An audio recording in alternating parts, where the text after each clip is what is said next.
All right, it is cold. Boy, the temperatures keep dropping. Blue sky overhead, hardly a cloud out there. The wind is really starting to kick. Temperatures are in the 40s across the board now.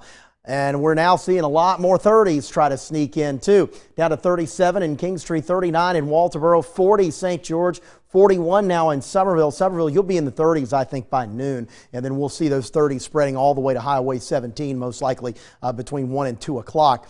It's 26 up at GSP right now, 34 in the state capital, 37 in Orangeburg. We're still holding close to 50 up in Myrtle Beach right now at 47. Your planning forecast dips us into the 30s through the noon hour into the afternoon. There will be around 37 or so at 4. Notice that wind direction out of the west-northwest at about 20 miles per hour with gusts still up to 40 or 45 as we move into the afternoon.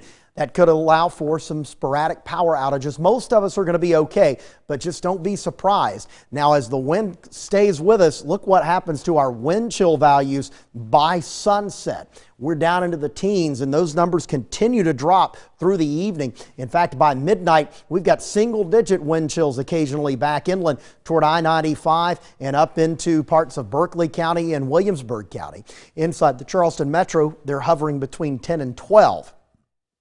Now, when you wake up tomorrow morning, this is when we get into what is actually considered the dangerous category here. Whenever you start to see wind chill values near zero, particularly in the south, that's when doctors tell us they notice an uptick in people coming to the emergency rooms and hospitals for an urgent care for hypothermia and frostbite issues. So this is what we'll be watching for back toward I-95 near zero, even possibly falling below zero briefly at times in some of the stronger gusts with single-digit wind chills all the way to the coastline. May feel like 5 degrees at times around 7 o'clock in the morning out toward Folly Beach. This means business, and we don't recover much. Tomorrow afternoon, we're still going to be in the low to mid-20s as far as the way the wind makes it feel outside.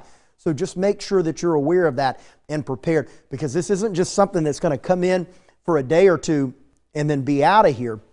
We're going to keep this going all the way through Christmas Day and into the first part of next week with lows tonight down into the teens. That is pipe bursting cold. We'll be flirting with the record of 16 that was set in 89, and we'll also be flirting with a record low high temperature for tomorrow that was set back in 89. If our 32 verifies, that would give us a new record on the day, and the 16 would tie the record on the day.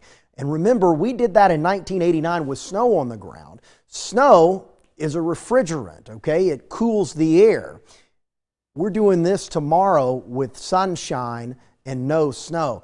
This air mass really does mean business. It's one of the strongest ones I think I've ever seen here come through in the Lowcountry in my time that I've been here for about 15 years. I can tell you this, I've never said we had a possibility of wind chill values below zero, if that tells you anything. As we go into the day tomorrow, that high of 32, we're back into the teens, the low 20s when you wake up Sunday morning. Sunday afternoon, a high of 38. It's going to be sunny and cold. Then Monday, this is what cracks me up. Look at the normal high in the low 60s, normal low in the low 40s. Monday would be considered a cold day by any stretch. But even I was looking at Monday going, oh, it's going to feel better. And it will. You'll notice it. Tuesday as well, about 50. Count on 2 for the Lowcountry's only 10-day outlook. Wednesday's high right around 54 and mostly sunny.